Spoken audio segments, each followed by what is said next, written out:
Under pressure, Blunkett forced to set up inquiry into claims he abused his position.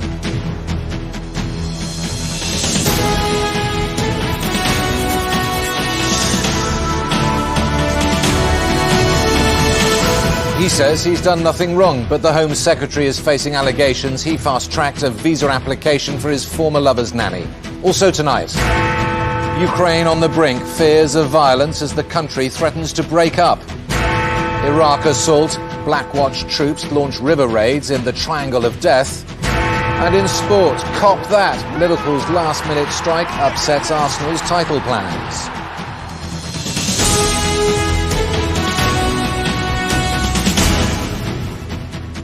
Good evening. The political future of David Blunkett hangs in the balance tonight. Tomorrow, an independent inquiry will begin into allegations that he abused his position as Home Secretary and fast-tracked a visa application for the nanny of his former lover, Kimberly Quinn. He vehemently denies that and other allegations, including exerting pressure on the American embassy to issue a temporary passport for Mrs. Quinn's son. Today, the Prime Minister waded into the row, expressing his full confidence in his Home Secretary. Well, for more on the political fallout from these explosive claims, let's cross to our political correspondent, Libby Wiener. Libby. He tried to tough it out, separate the personal from the political. But tonight, that strategy collapsed as the Home Secretary was forced to order an inquiry into his own conduct. Had he or had he not fast-tracked a visa for the nanny of his former lover? Innocent or guilty, David Blunkett emerged from his Sheffield home tonight, knowing that his political future rests on the outcome of this inquiry. He flatly denies any wrongdoing, but equally he's aware that a story as sensational as this won't go away in a hurry, and neither would the photographers. Look, I'm off now until 10 o'clock, so you can go and have something to eat. Thank you, Mr. Wilson.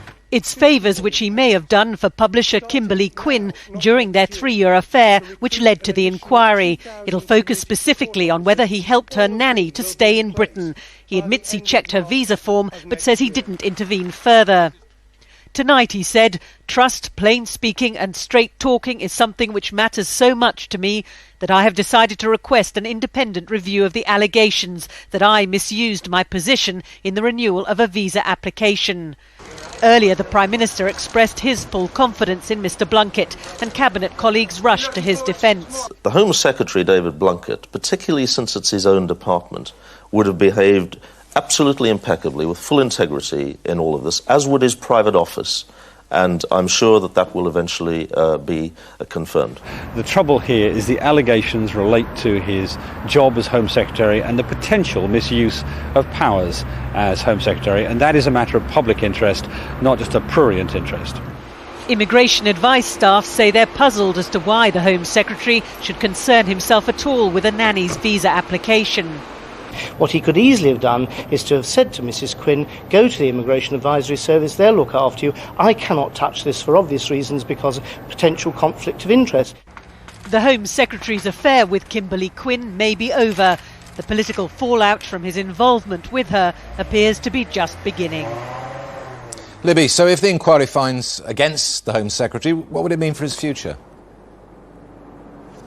Well, as the Minister in charge of immigration, any suggestion at all that David Blunkett personally interfered in a visa application is extremely damaging. I think if this inquiry finds any evidence to support that claim, effectively Mr Blunkett's career would be over. He would be forced to resign. Now, I think in the short term, the setting up of this inquiry does help deflect criticism from the opposition. But I think in the longer term, there's another problem for Mr Blunkett, and it's this. For months now, the press has known about his affair with Mrs Quinn and the bitter dispute over who is the father of her son. Many in the press have been reluctant to stray into Mr Blunkett's private life. I think that reluctance will now disappear. And while Mr Blunkett has many friends at Westminster, it's clear that he and Mrs Quinn didn't exactly part on the best terms. So I think that in future, I think this story will reappear in the newspapers, and I think it will be very difficult for the Home Secretary to draw a line under it. Libby, thank you. Ukraine remains bitterly divided and in political turmoil tonight. In the face of growing opposition, Prime Minister Viktor Yanukovych has mobilised his powerful eastern power base today, warning the country is on the brink of a catastrophe. The Supreme Court will meet tomorrow to decide if last Sunday's presidential elections were rigged. Julie Mannion reports now from Kiev. As the days of decision approach, the rhetoric is heating up. In Independence Square, opposition leader Viktor Yushchenko told the vast crowd that the government may try to impose martial law and break up their protest. He warned the government that doing that would be a big mistake. The opposition needs to keep its followers motivated, ready to defend their revolution even in the falling snow. But in the continuing climate of uncertainty, the worries are real. Worries that even in spite of the scale of this protest, the Ukrainian government may yet be tempted to use force. The government denies that it's considering a crackdown, but at a rally in his eastern heartland, the Prime Minister Viktor Yanukovych declared that Ukraine is on the brink of a catastrophe. When the first drop of blood is spilled, he said, we will not be able to stop it. And the outgoing President Leonid Kuchma has accused the opposition of failing to show goodwill in the negotiations. The government wants the opposition to reduce the scale of the protests. The opposition has refused. This is a peaceful revolution that is going on, non-violent resistance to oppressive authority, to an oppressive criminal regime. At a Sunday service near their mass rally, opposition supporters prayed for peace, but also for victory.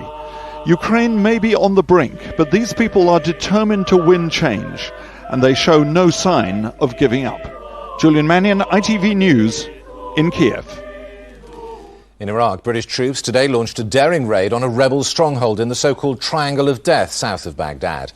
The operation was aimed at flushing out Saddam loyalists and former members of the Iraqi National Guard.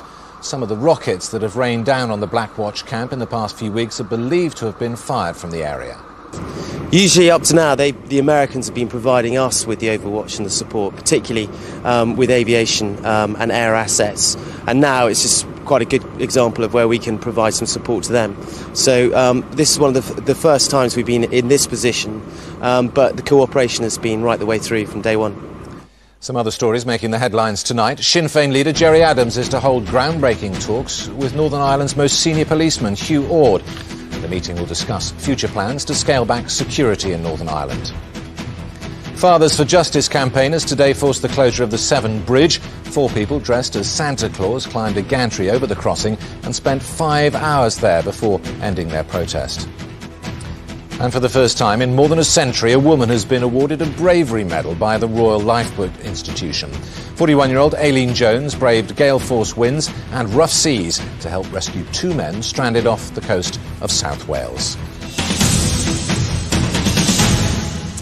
Football now, and Chelsea lead the Premiership by 5 points tonight after Arsenal crashed to a last-second 2-1 defeat at Liverpool. Tottenham recorded a first victory under their new boss, Martin Jol, beating Middlesbrough 2-0. While elsewhere, third-placed Everton were held to a 1-1 draw against Newcastle. Simon Ellis-Jones rounds up the day's action. 5 points adrift, this was a must-win for Arsene Wenger. But injury-ravaged Liverpool took a first-half lead, and what a goal it was. Steven Gerrard's fit again, and he was heavily involved. Spanish international Xabi Alonso with the perfect finish. That will do nicely. But Arsenal aren't about to hand the title over to anyone. Their equaliser was every bit as good. Patrick Vieira taking the applause. This was a thrilling game that went to the very last kick. Neil Mellor with a stunning winner, his first ever Premiership goal. And if you listened carefully, you could probably hear the cheers at Stamford Bridge. Earlier, Newcastle had taken the lead against Everton thanks to a wonderful through ball from Patrick Kluivert. Craig Bellamy kept his head and beat Nigel Martin. Everton don't score many, but Lee Carsley's equaliser is worth seeing twice. 1-1 the final score. Everton stay third to the boss's delight. Simon Ellis-Jones, ITV News. The cricket tour that's been dominated by politics finally saw some action today, and England's players seem unaffected by the unusual build-up to today's opening one-day international in Zimbabwe. Kevin Peterson had the honour of hitting the winning runs as the tourists recorded a 5-wicket win. Earlier, Ian Bell and captain Michael Vaughan both hit half-centuries. Ellen MacArthur's bid to sail into the record books is well underway tonight. She set off from the French coast this morning. Yachting experts say the first 48 hours is the crucial phase of her journey. Helen Callahan takes up the story so far.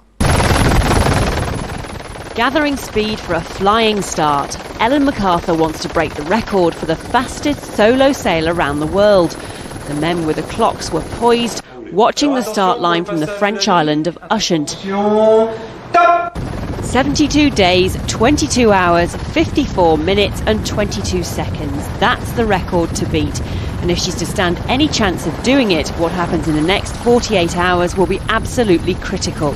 As she crossed the start line just after 8 o'clock this morning, the weather conditions were perfect, with wind speeds of 28 knots. Ellen's 27,000-mile journey will take her through some of the most treacherous waters in the world. The giant waves off the Cape of Good Hope are the stuff of sailing legend. She'll have to navigate around the icebergs of the Antarctic and do battle with sea storms off Cape Horn. Then it'll be flat out for the finish line, all in under 72 days. During that time, Ellen will be working round the clock. Her trimaran is 75 feet long and some 60 feet wide, and sailing and repairing will take up most of Ellen's time. The small space below deck has been custom built for Ellen's small frame, and although she's alone, she'll be in constant contact with her team back on shore. This record attempt has been 4 years in the preparation. Now it's down to Ellen to show what she can do with her £2 million boat. Helen Callahan, ITV News. And Ellen will be giving ITV News exclusive updates on her progress during the coming weeks. That's the news tonight. There's more over on the ITV News channel, and the ITV Lunchtime News is back, of course, tomorrow at 12:30. But from me and the rest of the weekend team, goodbye and enjoy what's left of the evening. Bye for now.